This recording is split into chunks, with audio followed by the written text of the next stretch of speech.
శ్రీ సత్యసాయి జిల్లాలో కదిరి ఖాద్రి లక్ష్మీ నరసింహస్వామి బ్రహ్మరథోత్సవం రేపు ఉదయం 8 గంటలకు ప్రారంభం కానుంది. 15 రోజుల పాటు జరిగే బ్రహ్మోత్సవాల్లో బ్రహ్మరథోత్సవానికి అత్యంత ప్రాధాన్యత ఉంటుంది. 130 ఏళ్ల క్రితం స్వామివారి బ్రహ్మరథం తయారు చేశారు.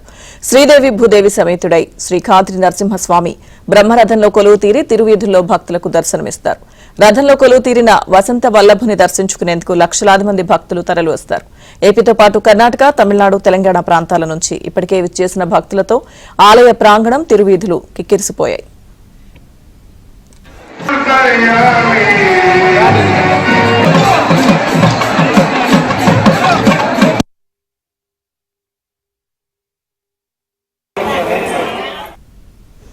గురువారం తెల్లవారుజామున యాగశాలలో నిత్య పూజ, హోమం అనంతరం బ్రహ్మరథోత్సవం ప్రారంభమవుతుంది. బ్రహ్మరథోత్సవాన్ని లాగేందుకు భక్తులు పోటీ పడతారు.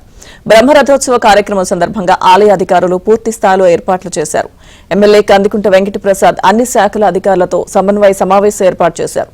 జిల్లా ఎస్పీ రత్న ఆధ్వర్యంలో 700 మంది పోలీసులతో గట్టి బందోబస్తు ఏర్పాటు చేశారు.